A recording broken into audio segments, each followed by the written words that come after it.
A battered German Shepherd collapsed at the station door. No collar, no ID, only blood, dirt, and something clutched in his teeth, a child's pink ribbon. He didn't bark, he didn't run. He waited. Then, a young officer lifted him into his arms and walked into the unknown. What followed was a trail of secrets, a missing girl, and a truth buried deep in the woods. This is the story of a dog who didn't just survive. He led the way back to light. What happened next will stay with you long after the screen fades to black. Before we start, hit the like button, subscribe if you haven't, and tap the bell icon so you won't miss the next story that might just restore your faith in loyalty and love. The ridge road out past Greenwood curled like a sleeping serpent beneath a sky thick with stars. It was the kind of night that felt heavier than silence, just wind in the pine needles, dry earth cracking beneath tire treads, and the hollow breath of a town gone to sleep. Early November in northern Arizona was bone dry and brittle, the kind of cold that crept through flannel and made breath fog against the windshield like ghost smoke. Officer Jason Miller sat alone in his cruiser, windows up, radio murmuring softly under the hum of the engine. His thermos of lukewarm coffee rested in the cup holder, forgotten, his fingers drumming against the steering wheel. He had driven this road 100 times, knew the dip just before the cattle gate, the broken sign near mile marker 16, the way the night air always carried the scent of dust and pine sap right after sundown. Jason was 27, tall and solidly built, with a clean-shaven jaw and tired green eyes that made him look older than he was. He wore his uniform neatly, sleeves rolled, badge polished. There was a certain weight in the way he moved, like a man carrying something invisible but undeniable. Most people in town liked Jason, said he was polite, level-headed, the kind of guy who never raised his voice unless absolutely necessary. But they also knew better than to ask too many questions. 3 years ago, he had lost his younger brother, Liam, in what the reports labeled an unexplained vehicular incident. But Jason had been there, had seen the wreck, seen the way the car had flipped and twisted like paper. The oddest part, though, had always been the absence. Liam's dog, Duke, a black and tan German Shepherd they'd both grown up with, had vanished that night too. No trace, no blood, no paw prints in the mud. Jason never told anyone, but sometimes he dreamed of those eyes, amber, sharp, looking back one last time before fading into the dark. Tonight felt like one of those nights. The cruiser dipped down past the ravine, headlights casting long shadows across the uneven terrain, and that's when he saw it. Movement on the shoulder.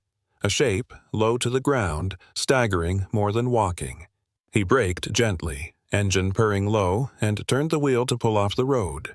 Grabbing his flashlight, he stepped out into the cold, the door groaning slightly on its hinges. The beam cut through the dark, illuminating the shape now hunched near a cluster of scrub oak. A dog. Jason moved slowly, boots crunching gravel. As he got closer, he saw the animal was a German Shepherd. Large, maybe 80 pounds, but too thin. Its ribs showed beneath the muddied coat, black and tan fur tangled with burrs and blood. One front paw dangled unnaturally, and there were raw scrapes down its flanks like it had been dragged or had fallen far. The dog looked up. Its eyes, amber, wide, intelligent, met his, and Jason stopped short. For a moment, time unraveled. He was a boy again, barefoot in the backyard, Duke at his heels, Liam laughing, the sun warm on their shoulders. That same gaze, alert, exhausted, trusting. Jason's voice was hoarse when he spoke. "Hey, you okay, boy?" No bark, no growl, and the dog swayed slightly but didn't move. Jason dropped to a knee, ignoring the cold that immediately soaked through his pants. He shrugged off his jacket, folding it into a cradle. "All right," he murmured. "I've got you." As he slid his arms under the dog, the animal tensed, just slightly, but didn't resist. He was heavy, despite the weight he'd clearly lost, and Jason could feel the trembling beneath fur and bone. The jacket stained quickly with blood. Still, Jason lifted him gently, carefully balancing the body against his chest. The cruiser's cabin was still warm when he eased the dog onto the back seat. Jason's pulse was steady, but his mind buzzed with something he couldn't explain. Urgency, familiarity, and something quieter. Like grief waking up from sleep. The dog, he hadn't barked once, hadn't tried to run, hadn't even whimpered. Jason turned the key, the engine rumbling to life, and put the car in gear. His patrol route was supposed to circle the eastern edge of town, check in with Deputy Carl at the ranger station, loop back by dawn. But now he turned west, toward Birchwood Avenue. "Hang in there," he said softly, eyes flicking to the mirror. The dog didn't respond, just blinked slowly, as if already halfway between this world and another. Birchwood was mostly dark. The shops had closed hours ago, the street lamps casting orange halos onto cracked sidewalks. Up ahead, the sign for Brooks Animal Health flickered gently above a modest brick building. 2 stories tall, one operational at this hour. It looked more like someone's house than a clinic, cozy and forgotten in the best way. Jason pulled into the small lot and parked beneath a solitary pine tree. He stepped out, stretched his back, and opened the rear door. The dog didn't move. Jason crouched again and reached under, carefully scooping him up. This time the dog rested his head lightly against Jason's arm, and something in that weight, so subtle, so trusting, nearly undid him. "You're not Duke," he whispered, "but damn, you feel like him." The clinic doors slid open as he approached, letting out a soft hiss of warm air and antiseptic. He stepped inside, and the night closed behind them. The fluorescent light in the clinic lobby flickered once and then steadied into a soft, warm glow. It cast a golden hue over the polished linoleum floor and the worn leather chairs pushed against the wall. Outside, the cold November air still swirled with dry leaves and pine dust, but inside the Brooks Animal Health Clinic, it was quiet, comfortably so, like a sanctuary between breaths. Dr. Amelia Brooks stood at the counter, one hand wrapped around a chipped ceramic mug of black coffee, her other scrolling through intake notes on a tablet. 32, medium height, with warm brown skin and a crown of curls tied back into a low ponytail, Amelia had the gentle strength of someone who had survived more than she let on. Her eyes, a deep hazel tinged with gold, gave the impression that she was always half studying, half feeling everything around her. She wore her usual navy scrubs and a pale gray cardigan with fraying sleeves. There was a quiet stillness about her, the kind earned by too many nights watching life ebb and flow beneath her hands. When the automatic doors hissed open, she expected another coyote hit by a truck or a barn cat with frostbitten paws. But what she saw made her straighten instinctively. Jason Miller stepped through the door, his dark jacket stained with something dark and wet. In his arms lay a German shepherd, limp, dirt-caked, his flanks heaving with effort and pain. "He's bad," Jason said quietly, as if speaking too loud might hurt the dog further. "I found him limping on Ridge Road. He let me carry him." Amelia blinked, then nodded once. "Come this way." She led them into exam room 2, the smaller of the 2 operating rooms, but warmer, lit with amber bulbs instead of the harsher surgical lights. The space smelled of antiseptic and cedarwood soap. Jason gently laid the dog down onto the padded table.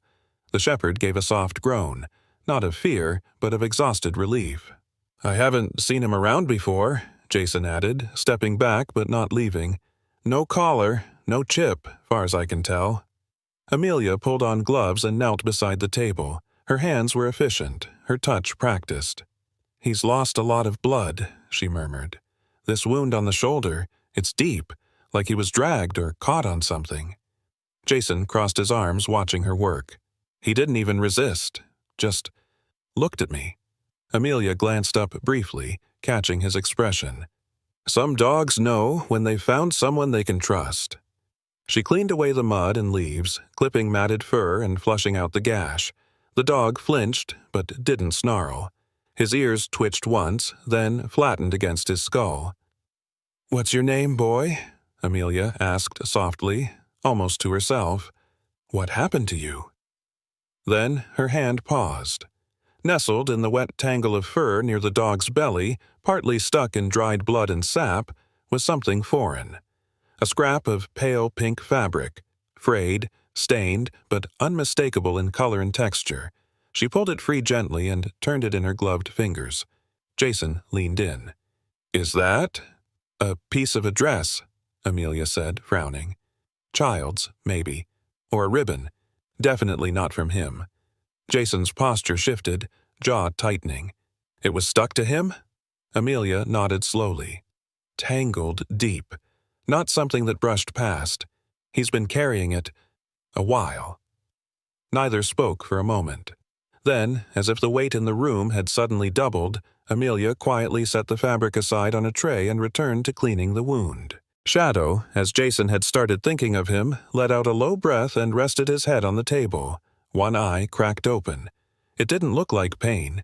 It looked like purpose. "Amelia," Jason said quietly, "have you ever had a dog walk into your clinic with a message?" She didn't answer right away. Her hands kept moving, wrapping a sterile pad around the gash with gentle pressure.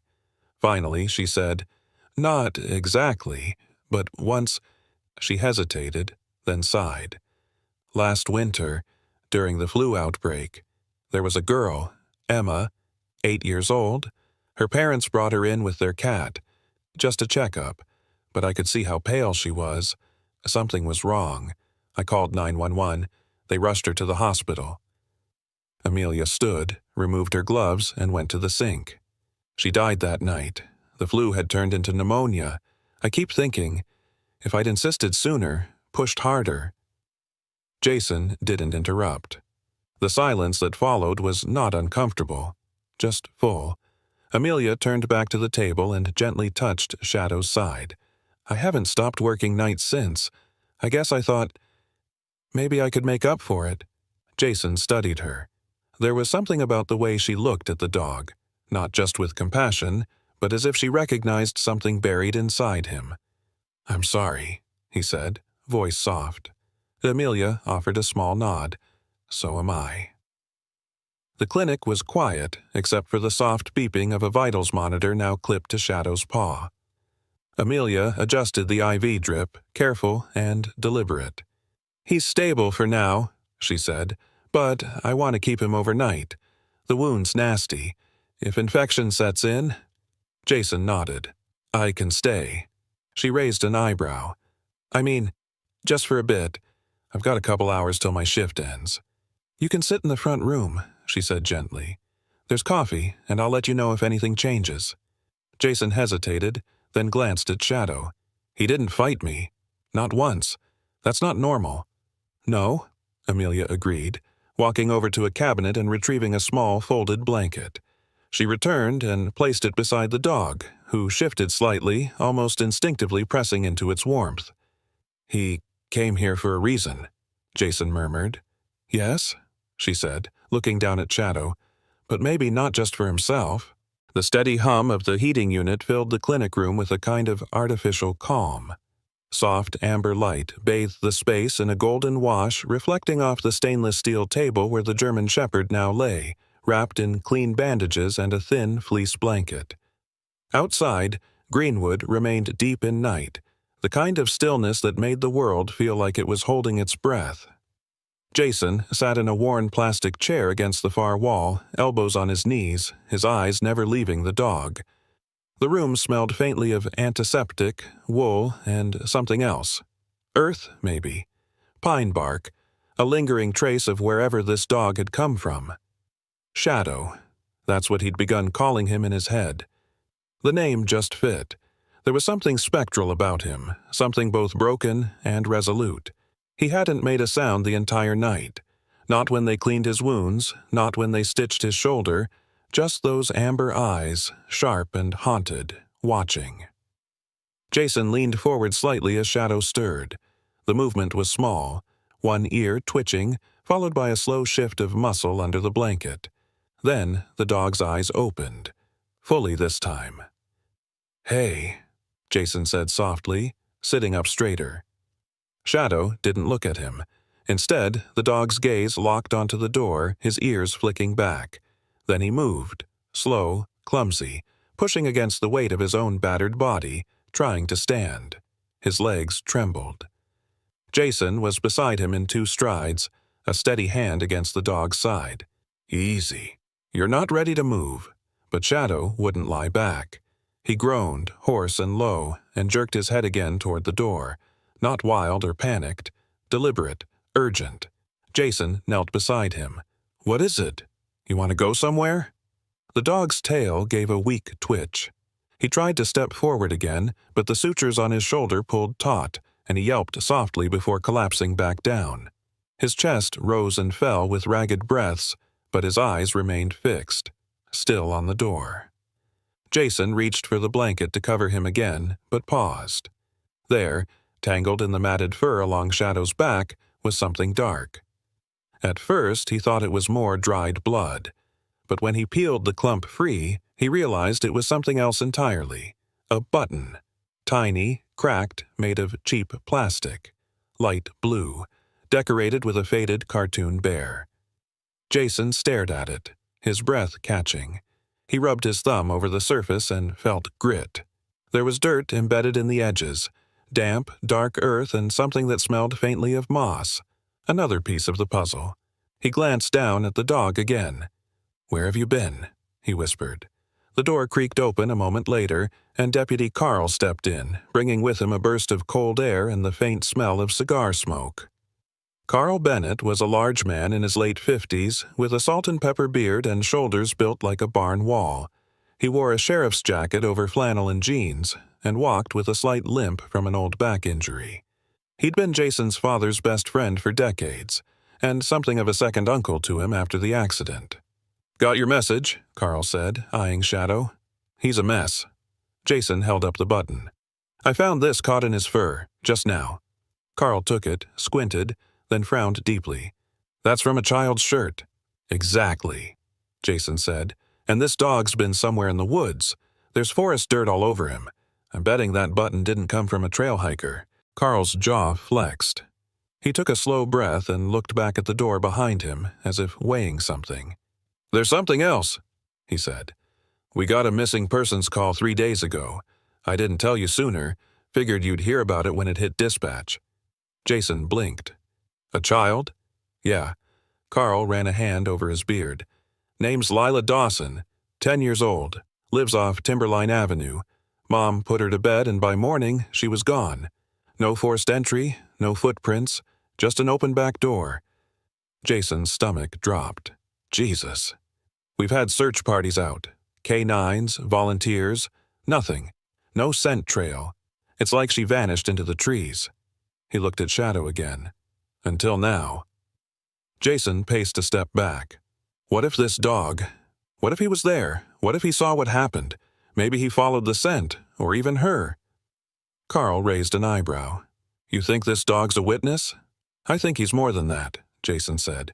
"He's trying to lead us." Carl didn't argue. Instead, he stepped forward and crouched next to the dog. Shadow lifted his head just barely, eyes tracking him. Carl extended his hand and let the dog sniff it. "Well," Carl murmured, "you're a hell of a mystery, aren't you, buddy?" Jason looked down at the button in Carl's palm again. "We need to figure out if Lila had a shirt with buttons like that." "I'll talk to her mom," Carl said, already pulling out his phone. Jason remained beside the table, hand resting on Shadow's neck, the rise and fall of breath slow but steadier now. "He tried to walk toward the door," he said, "like he wants me to follow." Carl grunted. "We just might, but he's in no shape to guide anyone anywhere right now."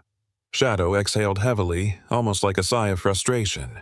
"Yeah," Jason muttered, "I feel the same way." Morning in Greenwood came late and cold.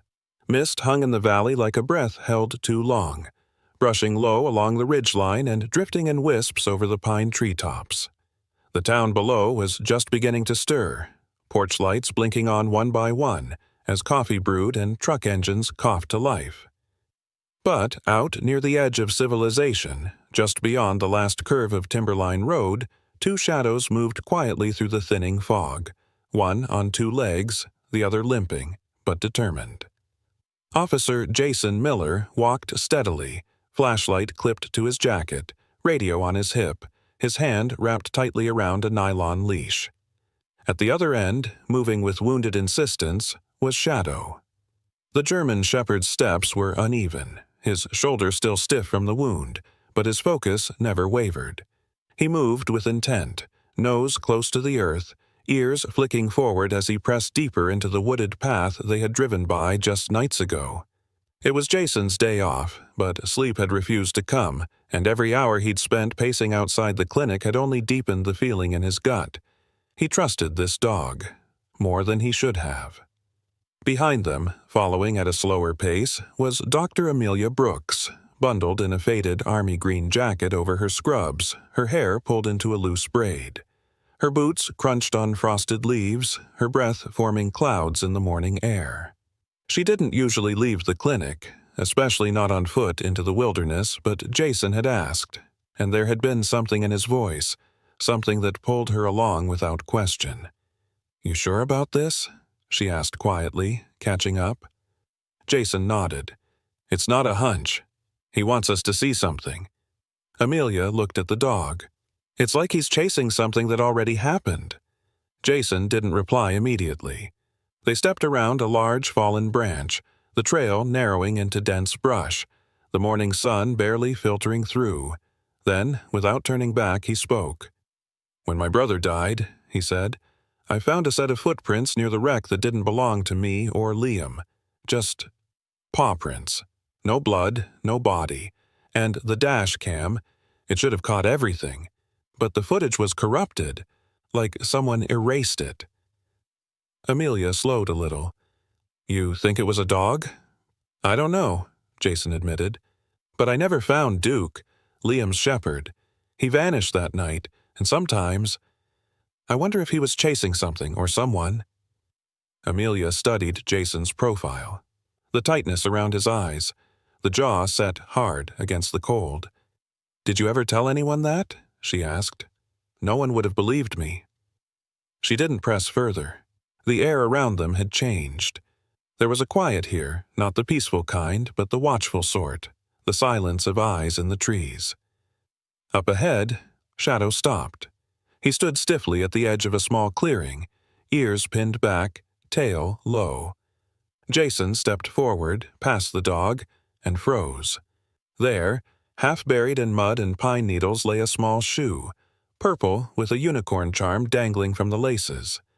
Jason crouched, brushing dirt away with gloved fingers. The shoe was small, child-sized. Nearby, another lay askew, the toe darkened with something that wasn't just dirt. Blood. Amelia swallowed hard behind him. "Jason!" He stood, eyes scanning the area. A few feet beyond, a long trail of disturbance marked the ground. Broken brush, flattened moss, and what looked like a dragging path. Not wide enough for a body, but something small. Or someone small, pulled by force. Shadow moved forward slowly, sniffing the path, then looked back at Jason with a soft, urgent whine. Jason's chest tightened. "She was here." Amelia knelt beside the first shoe, lifting it gently. "That matches the photo Carl showed me. Lila's shoes." Jason nodded, distracted, eyes following the line of the drag marks. "And this path, it heads deeper into the forest." He clicked his radio once, checking the signal. It crackled faintly, but held. "I'm going after it," he said. "You're not waiting for backup?" Jason looked at Shadow, who now stood poised like a guidepost, eyes locked down the trail. "She's been missing 3 days. This might be the only trail left. If we wait, we lose it." Amelia hesitated. "Then I'm going with you." Jason's brow furrowed. "Amelia, you'll need someone who can read trauma, human or animal. And I'm not letting you or that dog go in alone." He exhaled, not from frustration, but from recognition. She wasn't just a vet, she was someone who stayed, someone who didn't flinch in the face of fear. "All right," he said, "but stay close." They pressed forward. The trees thickened quickly. Light dimmed. Brambles clawed at pant legs and boot laces, and the ground turned slick with rotted leaves. Every few steps, Jason found another sign, a scrap of fabric, a broken branch, another smear of blood no bigger than a coin. Shadow limped, but refused to stop. He was slower now, panting hard, but every time Jason touched his back, the dog surged forward again. They hiked for nearly an hour before the trail disappeared into underbrush too dense to pass. Shadow stopped, lowered his body, and began to whimper softly, ears flattened, tail still. Jason looked around. "It ends here?" "No," Amelia said quietly. She was kneeling by a hollowed-out tree stump. She lifted something from the ground. A child's plastic hair clip, bright pink, its clasp broken. Jason stared at it. She was hiding. "Or someone was trying to hide her," Amelia said. They stood in silence. The forest around them held its breath. The forest pressed closer the farther they walked. The light had shifted from a soft gray to something darker, bluer, colder, as if the trees themselves had started to crowd out the sky. Jason's boots sank deeper into the mulch and pine needles, and every few steps Shadow would pause, sniff the air, then continue with a deliberate limp. His tail was low but steady, ears flicking in all directions, his breath coming out in heavy huffs. Behind them, Amelia trudged carefully, her flashlight lowered to the uneven ground. Though her face was pale from the cold, she moved with quiet determination. She didn't speak, not wanting to break the strange rhythm Shadow had established. It was as if he were following a scent only he could detect, one buried deep beneath time and fear. Jason kept his eyes forward but his thoughts inward. The way Shadow moved, the look in his eyes, it wasn't just intelligence, it was memory, instinct. He remembered the night Liam died, the silence that came after the crash, the paw prints in the mud. Duke had vanished that night, and though logic had told him the dog was probably dead, Jason had never found peace. And now there was this dog, with the same weight in his eyes, the same scar, just beneath the left ear, half hidden under dark fur. Could it be? A branch snapped underfoot, and Shadow froze. Jason raised a hand instinctively. "Hold up," he whispered to Amelia. They listened. At first, only wind, whispering through pine branches carrying the cold scent of sap and stone. Then, faintly, a sound. Jason strained his ears. A murmur. A voice? No. A whimper. He stepped forward, ducking under low branches, heart pounding. Shadow surged ahead, pulling on the leash, and then veered sharply to the left, toward a tangle of fallen limbs and brush. It looked like nothing at first, just a heap of forest debris, thick with moss and dead pine needles. But then Jason saw it, the outline of something rectangular beneath the camouflage. Rough wood, rotting planks, a structure. He knelt beside it and brushed away leaves, revealing a small, half-buried wooden hatch. Its rusted hinges were nearly fused shut, and the entire thing had been hidden by cypress boughs and dirt. Amelia crouched beside him. "That's not natural," she said quietly. Jason reached for the latch. It groaned, resisted, then gave way with a loud crack. The moment the hatch opened, the whimpering returned, louder now, weak, childlike. Jason didn't wait. He shoved the wooden door up and slid down into the darkness. It was a tight space, about 5 feet down, carved crudely into the ground and reinforced with logs.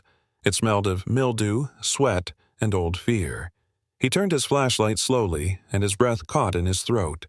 Huddled in the corner, wrapped in what looked like an old blanket, was a little girl, thin, pale, her cheeks streaked with dried tears. Her hair was matted, her arms bruised, and her lips cracked from dehydration. "Lila?" Jason said gently. The girl flinched, her eyes wide and glassy, but then they focused, and she whispered, barely audible, "Shadow didn't leave me." Jason's chest clenched. He dropped to his knees beside her. "You're safe now. I'm Officer Jason Miller. We're going to get you out of here, all right?" The girl nodded faintly. Her eyes drifted past him toward the hatch where a furry head had just appeared. Shadow. The shepherd gave a soft whine and laid down at the top of the hole, watching protectively. Lila gave the smallest of smiles. Jason reached gently for her, careful of her injuries. She was light, far too light. As he lifted her into his arms, she let out a small sigh and leaned into his chest as if her body had finally allowed itself to let go. Amelia stood ready above, reaching down as Jason climbed up. Between the two of them, they got the girl out and into Amelia's arms, where she began checking her vitals with a practiced hand. "She's dehydrated," Amelia murmured, "but she's alive. I don't see signs of broken bones, but we need to get her warm. Fast." Jason pulled off his outer jacket and wrapped it around Lila. Shadow pressed in close, nudging her leg gently with his nose. The girl raised a trembling hand and rested it against his head. "You stayed," she whispered. "You didn't leave me." Jason looked from her to the dog, his throat tight. "I think he found you," he said softly, "and wouldn't stop until we did too." Shadow rested his head on Lila's lap, eyes closed but alert. For a moment, none of them moved. The forest was quiet again, but this time the silence felt full, like the space between a held breath and its release. Then Jason turned to Amelia. "We need to call it in." Amelia nodded, already pulling out her phone. Jason stepped a few paces back, watching the girl, the dog, the dim forest clearing around them. His gaze settled again on the shepherd's left side, just under the fur.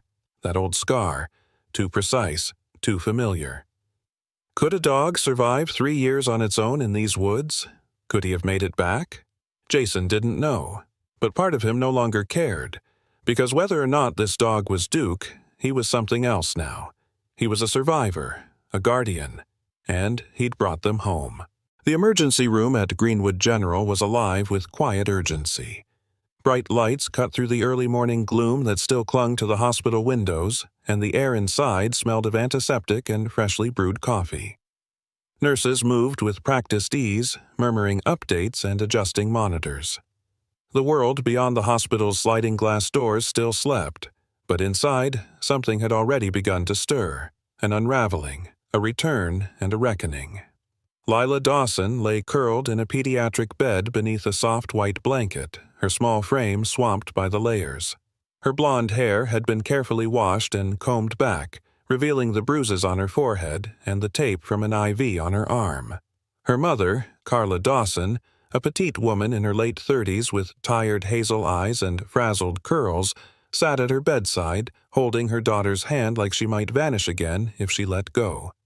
Amelia stood nearby, arms crossed over her jacket, speaking softly with the attending physician. Shadow lay just outside the room, curled in the hallway where hospital policy had reluctantly allowed him to stay. He hadn't moved in an hour, his gaze fixed on the small window in the door, watching, waiting. Jason leaned against the wall across the hallway, arms folded, fatigue written into every line of his face. He hadn't changed out of his field clothes, hadn't slept, hadn't eaten, but he was steady. His eyes, however, rarely left the dog. Shadow had followed the ambulance to the hospital, riding in the back seat of Deputy Carl's cruiser with his head pressed to the glass the whole way. When the paramedics tried to carry Lila out, Shadow had risen, tail low, body trembling with effort, and limped after them. He hadn't barked, hadn't made a sound, just watched, always watching. Inside the room, Lila stirred. Carla leaned in closer, brushing her daughter's cheek. Jason moved to the doorway. The girl's voice was small. "Is Shadow okay?" Jason smiled softly. "He's right outside, hasn't taken his eyes off you."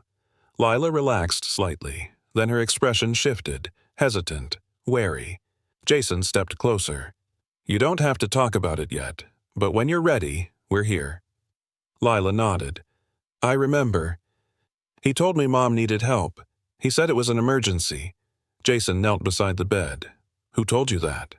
"Mr. Riley," she whispered. "He used to fix things for the neighbors. He always smiled. I thought he was nice." Jason's jaw clenched. He didn't let it show. "And then what happened?"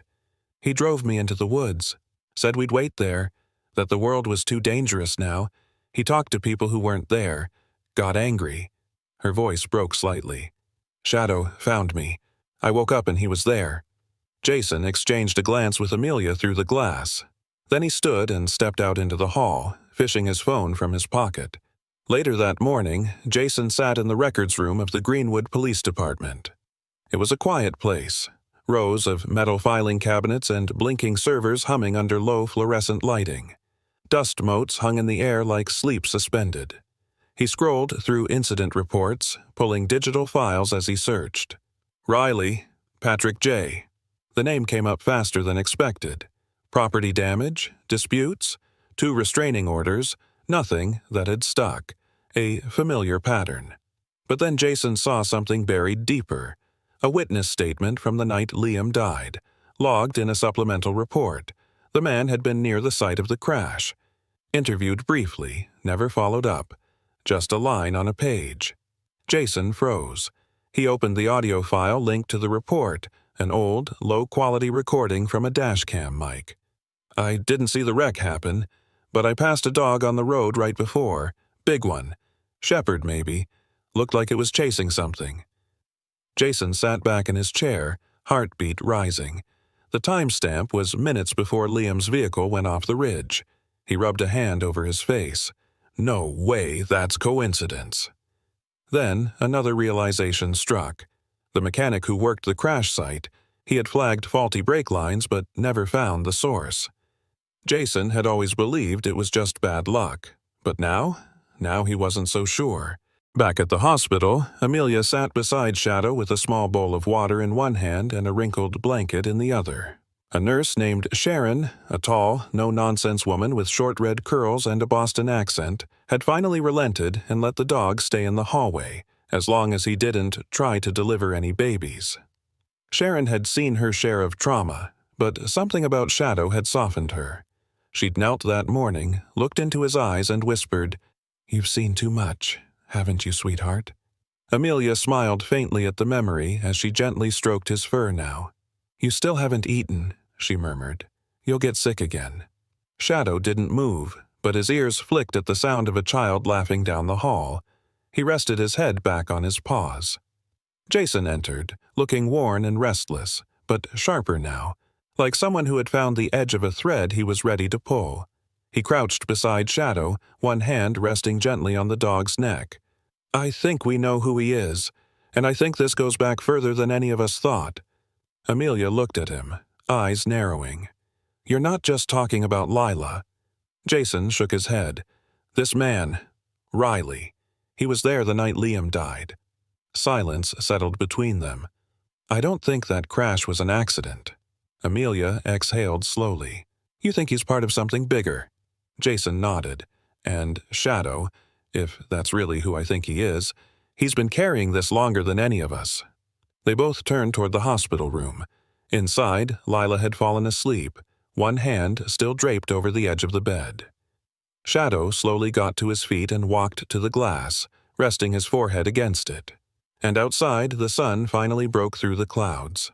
The cabin was buried deep in the woods, so far off the trail that even seasoned rangers rarely ventured there.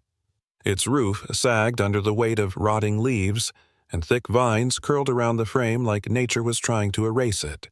The windows were clouded with grime, and the wooden steps creaked underfoot with each cautious movement. It didn't look like a place anyone would live, or want to. But Shadow stood at the edge of the clearing, body tense, nose pointed straight at the door. Jason Miller kept his hand near the grip of his sidearm as he approached, flanked by Deputy Carl and 2 agents from the Arizona State Bureau of Investigation. One of them, Special Agent Teresa Long, was a woman in her early 40s, lean and composed, with sharp cheekbones and tightly pinned blonde hair. Her brown suit was dusted with leaves from the hike in, but she didn't seem to notice.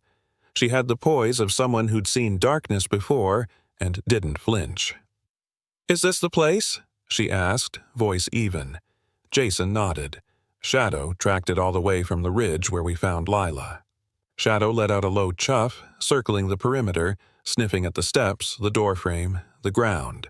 His hackles rose just slightly as he paused at the threshold. Deputy Carl, broader than most doorways and already out of breath from the climb, lifted his flashlight and shone it through the broken glass. "Front door's not locked," he said, "but it's jammed."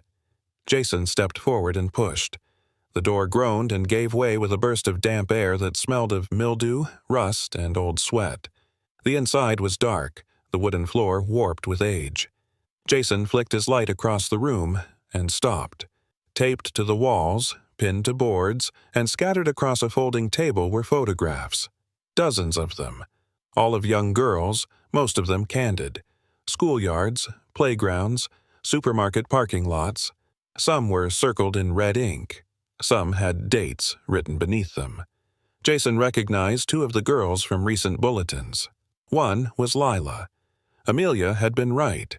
He hadn't been chasing something random. He'd been hunting something buried. Special Agent Long stepped in behind him, took one look at the wall, and said, "Secure the scene." One of the younger agents, Mark Patel, moved quickly to tape off the area, his face pale under his dark skin. Mark was in his late 20s, new to fieldwork, and this was his first major child exploitation case. His hands trembled slightly as he opened the evidence kit. Jason moved deeper inside. A mattress lay on the floor in the corner, stained and torn. There were scratch marks on the inside of the door, small ones, like fingernails dragged across wood. A rusted chain was bolted into one of the floorboards. "Jesus," Carl muttered from behind. Shadow whined. He stepped carefully to a back corner of the cabin and pawed at something beneath a pile of rags. Jason moved to him, lifted the mess away, and found a metal lockbox. Inside were memory cards, a burner phone, and what looked like a faded wallet. Jason pulled it out and flipped it open. The ID read, Paul Riggs.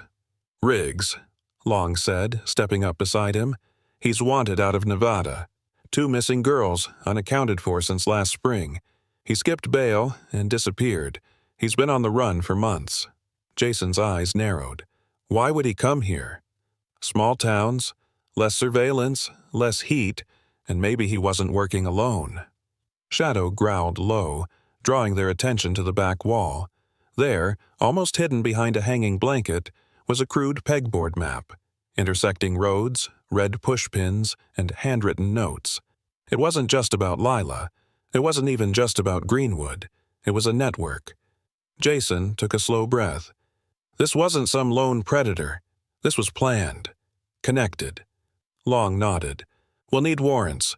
Pull the digital records. That phone may link to others." Deputy Carl stepped forward, eyes glued to a folder he'd found on a shelf. "Jason," he said, voice grim, "you need to see this." Jason took the folder and flipped it open. Inside were surveillance stills from years ago, images printed on cheap paper from an old traffic cam near the canyon. He stopped on one photo. It showed Liam's car. And in the corner of the frame, barely visible, a man in a dark hoodie standing near the guardrail. Face turned just enough to catch the light. Jason's throat tightened. Riggs. The timestamp matched the day Liam died. Carl shook his head. "We logged that footage as unusable, corrupted, but someone copied it before it disappeared." Jason gripped the folder tighter. "He was there." Special Agent Long looked up. "This is your brother?" Jason nodded. "He died 3 years ago. Crash on a county road. We never found out why he lost control. The brakes were tampered with, but no leads." Long's expression sharpened. "You think Riggs was involved?" "I think he was more than involved. I think he started here." Later that day, back at the precinct, Jason sat across from a digital forensic analyst as they decrypted files from the memory card. Names, chat logs, and encrypted messages scrolled across the screen. The web was larger than any of them imagined. Shadow lay quietly beneath Jason's desk, his eyes flicking toward the hallway every time footsteps passed. He was calmer now, but still alert, still watching. A soft knock came at the office door. Special Agent Long entered, holding a clipboard. "The state's approved it," she said. "We're reopening the Miller crash investigation. Officially." Jason exhaled. Long looked down at Shadow. "That dog brought us more than a child. He brought the whole story." Jason looked at him, voice low. "He's been trying to tell it for 3 years. The morning Paul Riggs was arrested, the sky over Greenwood was clear for the first time in weeks. No fog, no storm clouds, Just soft golden light spreading across the rooftops and pine trees, warming the quiet town awake. News vans parked at the edge of the precinct, reporters standing with microphones in gloved hands, narrating the fall of a man who had hidden in the shadows for far too long. Riggs had been found less than 20 miles from the cabin, holed up in an abandoned tool shed on a forgotten mining road. His arrest had been swift, silent, and undeniable. His face caught on multiple hidden cameras in the woods, fingerprints found in the lockbox, data recovered from the burner phone. No more hiding, no more lies.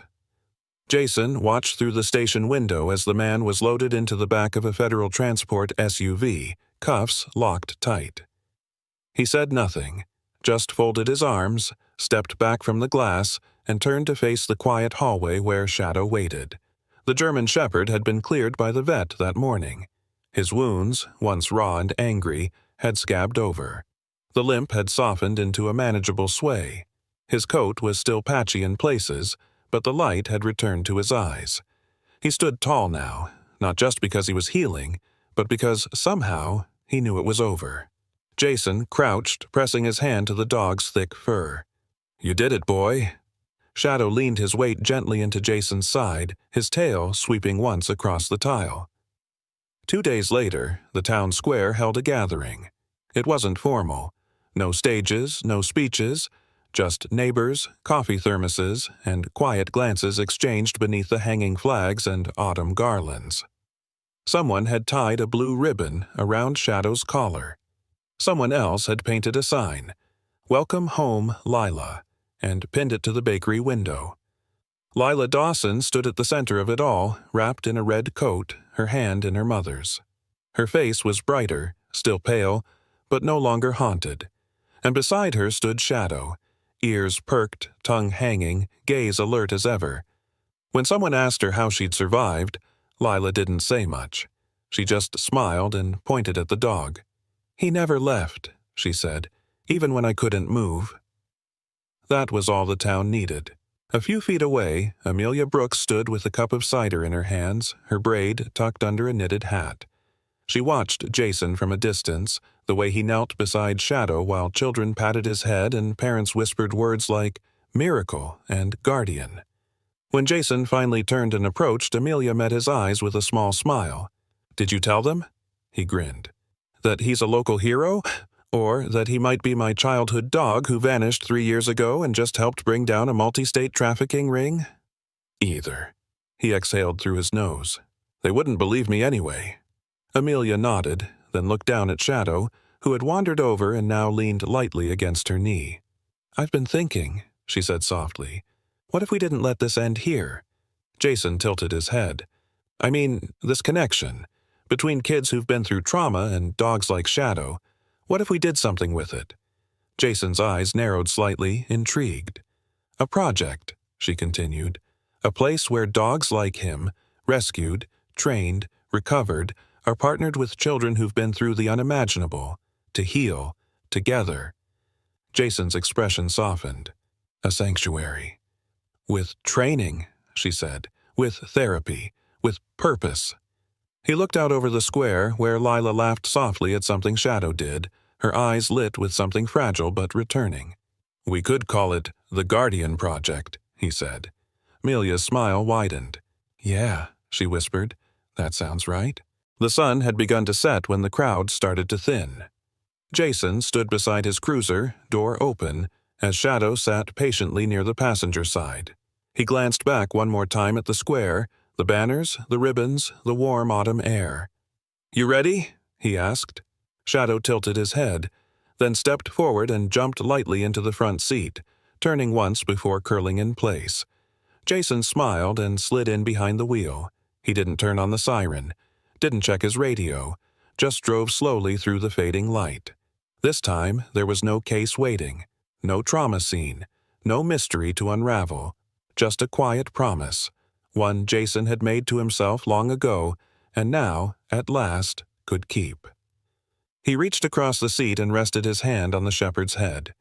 "You're home now," he said, "and I'm never letting you go." Sometimes, miracles don't come with flashing lights or heavenly choirs. Sometimes they come on 4 legs, covered in mud and scars, with eyes that have seen too much, but still choose to stay. Shadow wasn't just a dog. He was a messenger, a bridge between what was broken and what could be whole again. This story reminds us that no act of love is ever lost. What is meant to be found will find its way back, even across years, pain, and silence. Whether you call it fate, instinct, or the hand of God, there are moments in life when you feel something greater at work, and when a child is saved, a truth is brought into light, and a lost soul returns home, you realize. That was never just chance. That was grace. So, if you're reading this, let this be your reminder. Healing is possible. Forgiveness is real. And loyalty still exists in this world, sometimes in the form of a battered dog who never gave up. If this story moved you, please take a moment to comment Amen below, share it with someone who needs hope, and make sure to subscribe so you don't miss the next story that might just touch your soul. May God bless you, your loved ones, and all the silent heroes walking beside us, seen and unseen.